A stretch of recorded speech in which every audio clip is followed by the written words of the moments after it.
I've got a real fondness for the Prophet 600. I bought this one specifically to make this comparison when Behringer first announced the Pro-800, which feels like a lifetime ago. But since then, I've grown to really respect it as an underdog with a gritty charm of its own that, despite originally being a budget version of the Prophet 5, is now much more of its own thing, particularly because of the Gleegly upgrade. And I also bought the Pro-800 specifically to make this demo as well. Things I do for you. So if you fancy supporting the channel, pop over to Patreon. It's less than a coffee a month and all that. Or check out starskycar.com for free patches and samples, or even to buy some of my little £3 sample packs like the 606 or the LX R02. Everything really does help to support the channel. But if you put the 600 up against the Prophet 5, I did make a comparison a few years ago, I'll put the link in the description, you'll see it's amazingly similar functionally. We've got two oscillators with the sequential option of adding the wave shapes, we've got two envelopes, a 24 dB low pass resonant Curtis filter, a single LFO, we've got sync, and then there's the famous Prophet 5 polymod section. So it's almost there. We've got no noise on the Prophet 600, and we've got less choice of LFO modulation routes. We've got 3 options on the 600, but 5 on the Prophet 5, so we can do the pulse width of A or B, or them both, for example. And we've only got 2, not 3 LFO shapes. One of the big problems with the Prophet 600 originally was the envelopes. They were just pretty awful, to be honest. One of the cost-cutting measures they used was to try and use the CPU to do more than it was capable of, so it couldn't produce smooth envelopes. Digitally controlled envelopes back in '83 weren't the great things. They weren't snappy, and they just had a really low resolution, as did a lot of the pots, a lot of the functions. So all in all, it felt a little bit like an old PC trying to play a brand new computer game. It just didn't work the way you wanted it to. It didn't respond instantly like old analog synths did. And I know this because mine came with the original chip, which is swapped out because I'm not normally fan of these updates in vintage synths. I tend to like them more in their original state. But with this one, I put the Gleegly back in after struggling along with the original for a few days. We get more LFO shapes, more options for mod wheel control, unison detune, pitch bend ranges, oscillator tuning modes, and the big one for everyone is the choice of envelope shapes. And that's why the Pro-800 got me quite excited. If you can squeeze an 8-voice analog polysynth into this little box here, that's got the functionality of the Prophet 600 with Gleegly, which is sort of like a Prophet 5, and the sound character of the Prophet 600, all for just over £300. Well, yeah, wouldn't that be something? This has got most of the Gleegly functionality in here. In fact, Gleegly helped Behringer at the outset of this. And hardware-wise, the big addition we've got here is this noise oscillator. Okay, then let's kick off, and as is traditional, we'll start with the oscillators and with the sawtooth.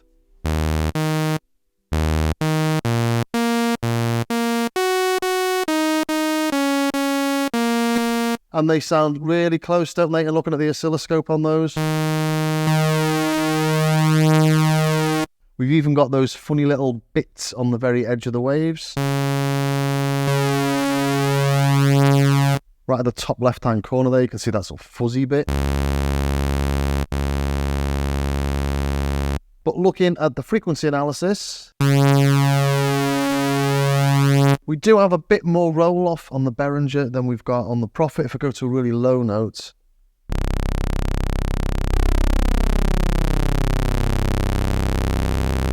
those fundamentals are identical, but we're getting a little bit less of the high harmonics on the Behringer. So there are differences, but I'm not sure it's something you can actually hear.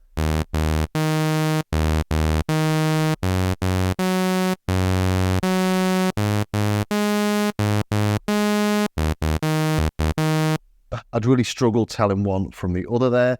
Let's try the triangle next.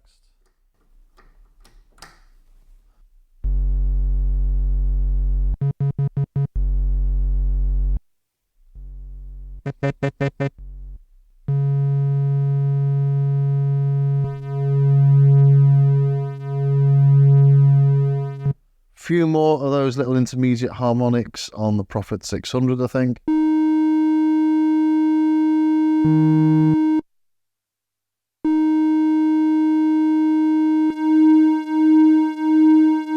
We're getting a few more of those intermediate harmonics on the Prophet 600.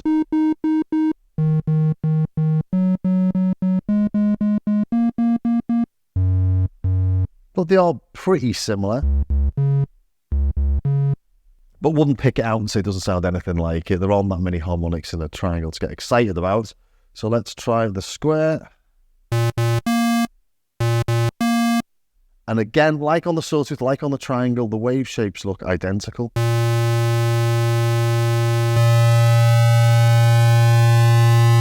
Stunningly so, actually. And again, with those intermediate even harmonics on this.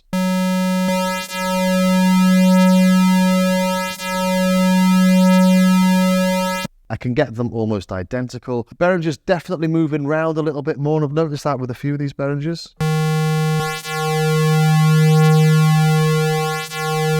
Bit more unstable, but trying to get that dead on a square is difficult on both of them, to be honest. If I just nudge.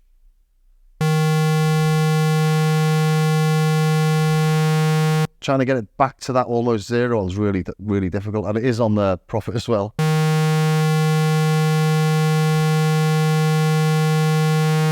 Definitely distinct or discrete values, I think. There you go, got it back again. Trying to do that on this, on the Prophet 600. If I move it, again, just goes out quite far, quite quick. I got that back quite quickly then, but it's not normally that easy. A bit more roll off on the Behringer. It's not going all the way to 20 like the Prophet is.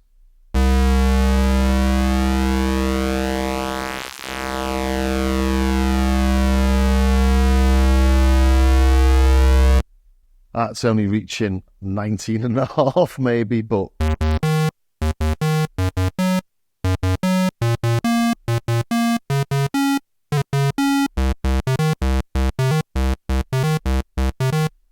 I'd say as far as the oscillators go, that's pretty good, that, isn't it? Let's put all three and see what happens.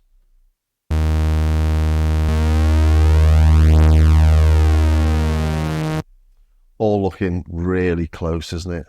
And sounding really close.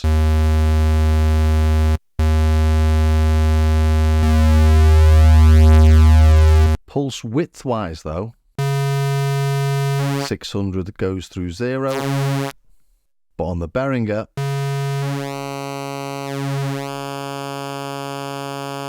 we're only going between 5% and 95%, which I don't know why that would be actually. Don't know if mine's had some weird calibration, but yeah, that's odd. But let's modulate the pulse width.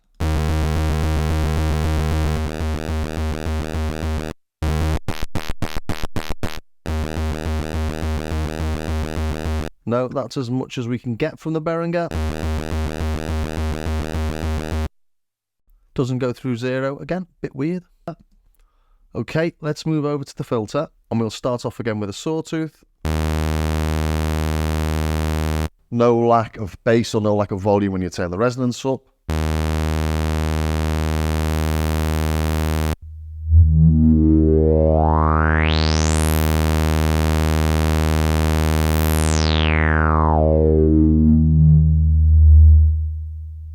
Really smooth with that cut off there. Actually quite difficult to tune it sometimes.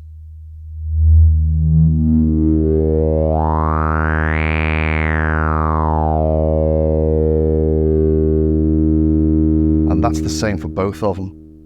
Really smooth.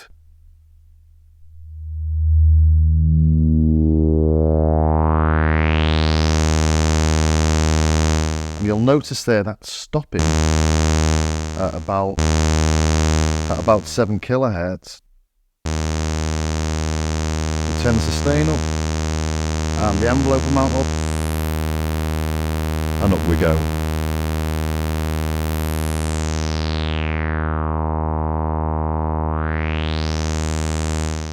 So this is actually acting more like I think the Prophet 600 did before the Gleegly anyway.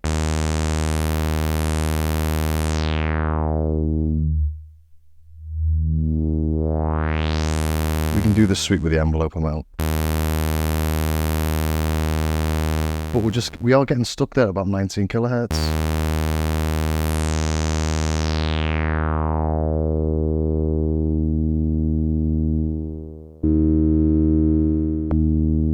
Let's add some more resonance because the Prophet 600 sounds a little bit more resonant there.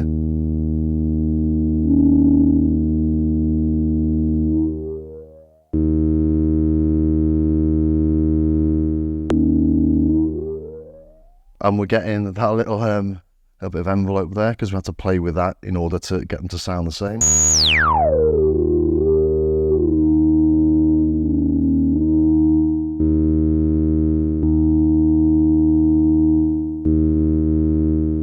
But there are slight differences there. It does sound like one is wider than the other or something.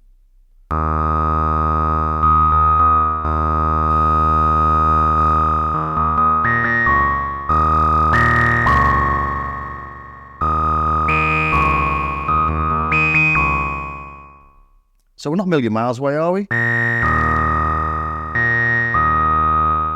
Let's turn them down. Those peaks are quite high.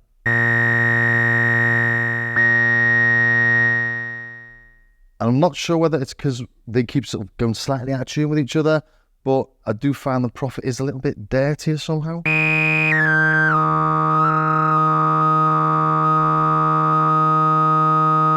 Let's bang in tune again.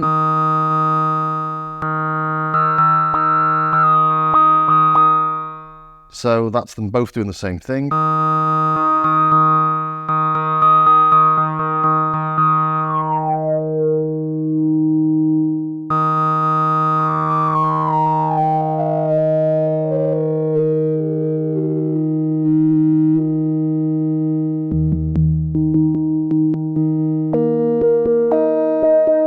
We're in the same ballpark, aren't we, really? But it isn't like when I had the Model D against the Mini Moog and I could just turn the knob and it sounded like it.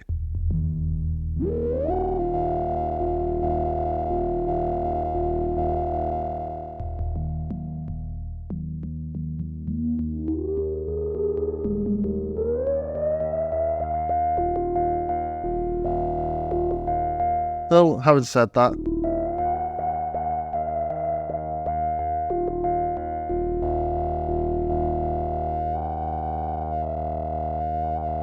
but you can see how fine a movement I'm doing, just touching these knobs, and it completely changes the tone.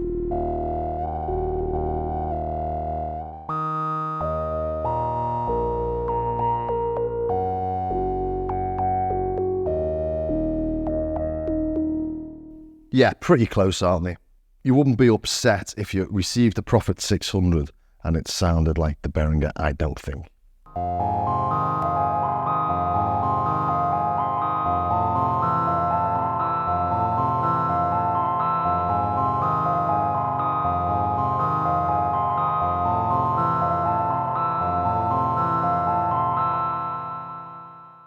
Another little thing I have noticed, if we turn the envelope amount all the way up, we're going here from 1.5K up to the top, 19. I don't know why it doesn't go over the 19. Let's drop that down a bit.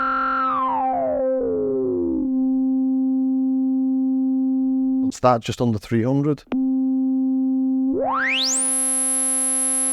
Going to about 11K as I change the sustain. So the interaction between the envelope amount and the sustain is different on the two of them.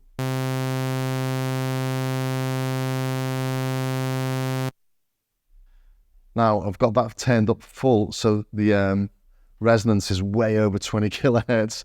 These things get confusing. There you go. Okay, so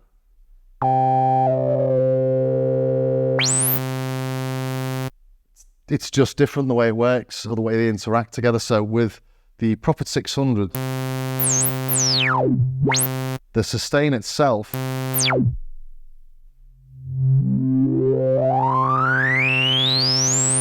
is running through all the frequencies, whereas on the Behringer,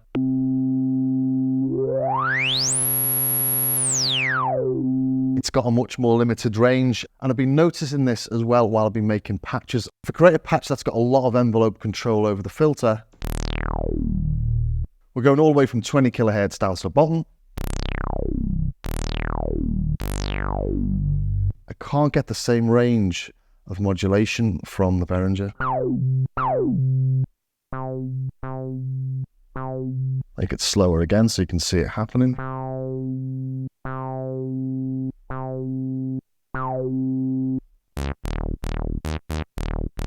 Got a nice bit of snap to it. There you go. You just can't do it on the Behringer. You just can't get that amount of snap out of it. Don't know whether they can improve this on a firmware update. But that's the most envelope amount I can get. These are pretty evenly matched.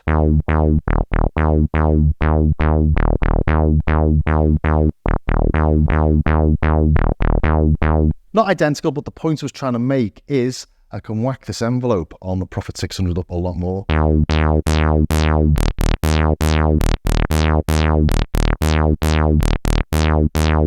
So I get that real high-end transient punch. I just can't do it on the Behringer.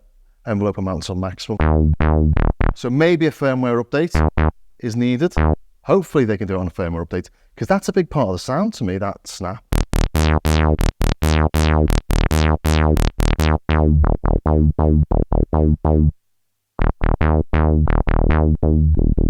I mean, it's got the low end bit there, but I just can't take it any higher.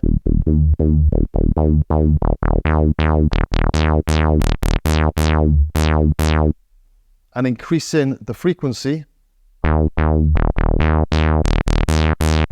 it then doesn't drop as much to that low end thud.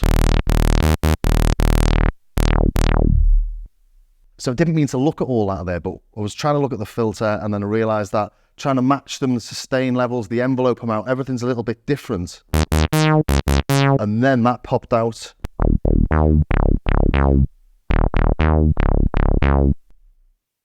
So yeah, their main differences on the filter: modulation amount, the interaction between the envelope amount, the sustain, and the cutoff, and the fact that the Behringer doesn't appear to go over 20 kHz. Not that you can hear that high anyway, but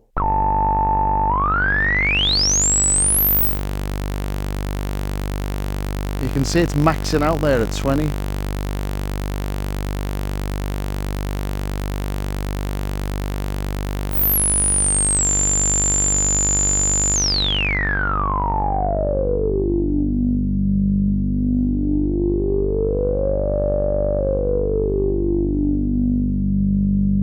It's nice sounding though, and I'll just quickly show you why the envelopes on the original Glee, on the original Prophet 600 and on the Pro 800 are great. So we've got this on slow linear, we can see here, just play a note.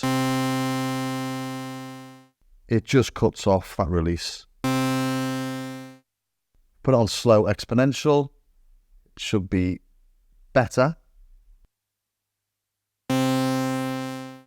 But it still cuts off. It's not much better, is it? And then the other thing, if I play this, so we've got a little bit of decay, and then it drops down to the sustain level, but it's on a linear curve at the minute, and if you listen carefully,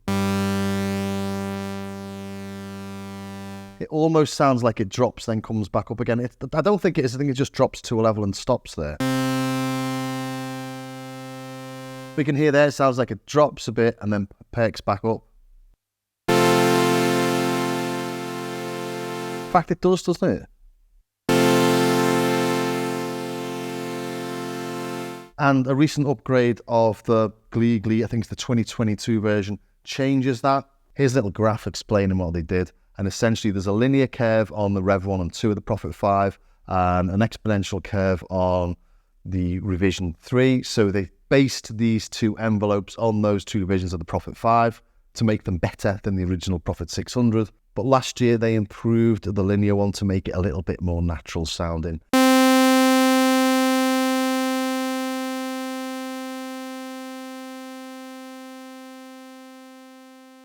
Oh, that's not as bad as it used to be.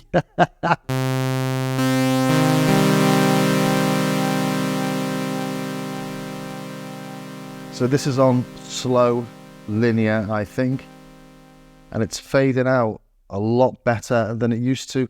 If we go to the Behringer, slow linear on the VC on the VCF and slow linear on the VCA as well. Filter envelope, filter shape is linear slow.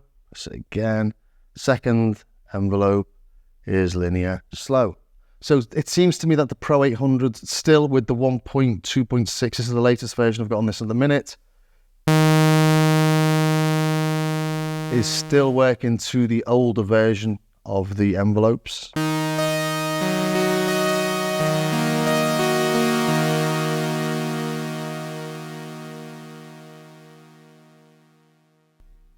But as we do have new microprocessors, maybe just make it so it's good. I don't, you know.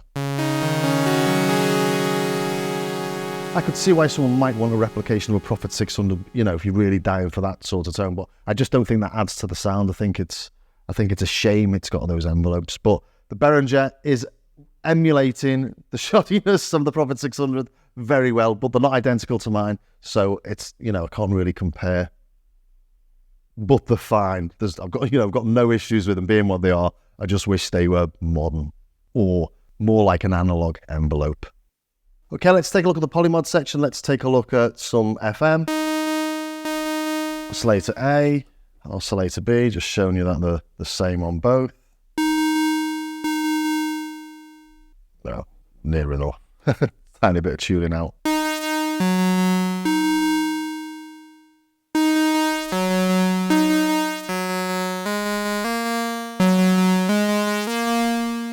Slight bit of cancellation on the first one, that's just because it's so in tune.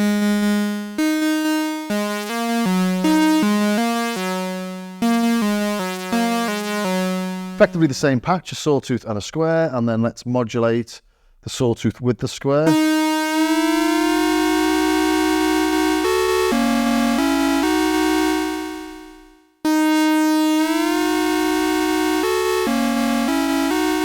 That's identical.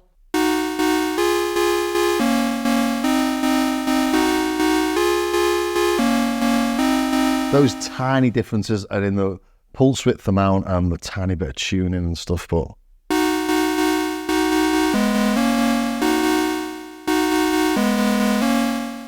to all intents and purposes, they're the same. But if you look, this polymod section on the Prophet 600 is only going up to 6, and on the Behringer, it's going all the way to 10. Whoops.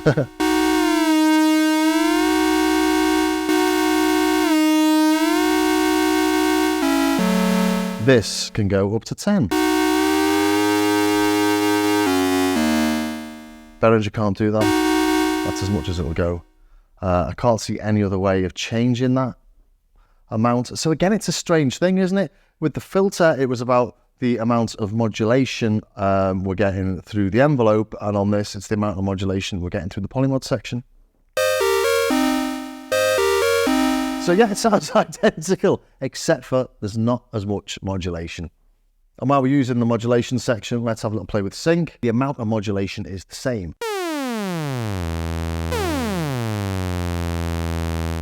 But let's put sync on. Okay, and over here as well.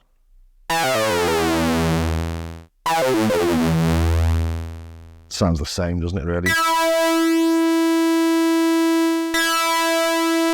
Let's make it slower. Make it a bit slower on the Behringer as well.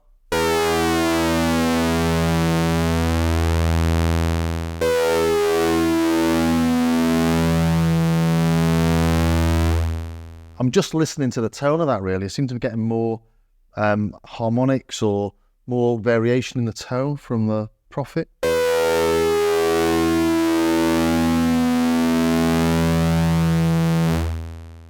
No, you can hear going wow, wow, wow, whereas the Behringer's got less of that.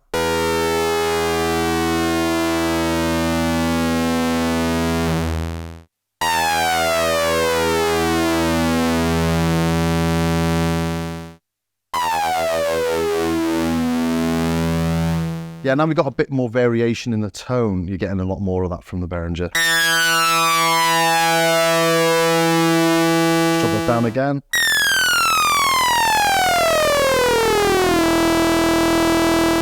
Same over here.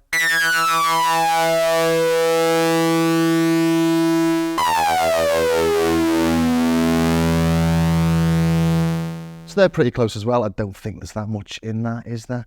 And a very quick word on the LFOs. On the top, we've got the Prophet 600, and on the bottom, we've got the Pro 800. And this is at the minimum frequency, and we can see here that the top one is about a minute long, and the bottom one was about 6 seconds, something like that. So massive difference there. Also, the modulation range isn't as great.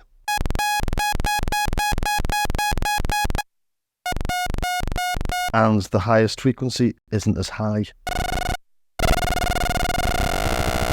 So I think I've looked at the main points. What are my final thoughts on it? Okay, so I think we found out they're not identical, but to summarise what we've done, the oscillators sound remarkably close except the pulse, which doesn't go through zero. And that is a bit weird, but it's not necessarily a big one. Most tones you use don't go through zero, or they don't have a really thin pulse, but if they do, you can't replicate them on this. Then there's the envelopes. They're not the same, and that's not an issue at all, really. Legally have changed their envelopes a few times just to make them a bit smoother, as I said earlier, but I'd wish they would make them either modern or just a little bit smoother, but I'm sure that will come in an update. And the filters were the hard one for me to work out, to be honest. At times they sounded identical, and other times they sounded quite different. Could be different voices doing different things on the old synth versus the new synth, or it could just be the slightly calibrated differently. But I do think they're the sort of differences you do get on two vintage synths. I've got a video demoing two Poly 6s next to each other, and they don't sound the same either. So I don't think one doesn't sound right and one sounds perfect. I just felt, all in all, the Prophet 600 felt a bit grittier, and the Pro 800 sounded a lot more controllable in most circumstances. But then one is 40 years old and one is a day old.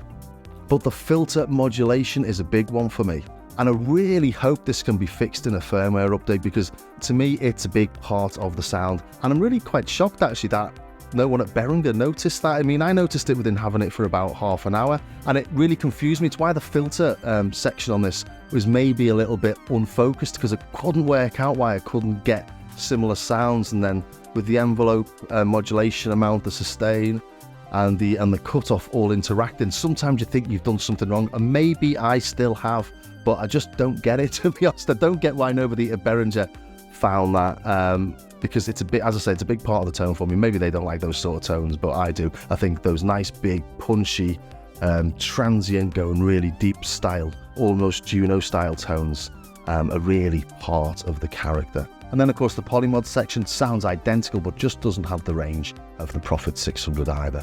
And finally, there was the much reduced LFO frequency range and modulation amount. But at the end of it, having said all that, no, it's not a one-to-one replication. No, it's not bad gear. It's just a bit different. If Behringer had brought this out on its own terms, if the Pro 600 or the Prophet 600, I should say, didn't exist, well, the Pro 800 is a fantastic little thing. It's an 8-voice polysynth, an 8-voice analog polysynth with all sorts of features that's just over £300. So looking at it like that, taking it for what it is, it's a great little synth, but it's not a one-to-one replication of my Prophet 600, at least.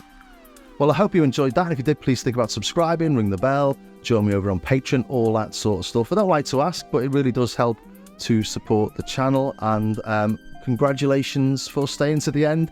As I've said before, you are now my favourites. And I will see you next time.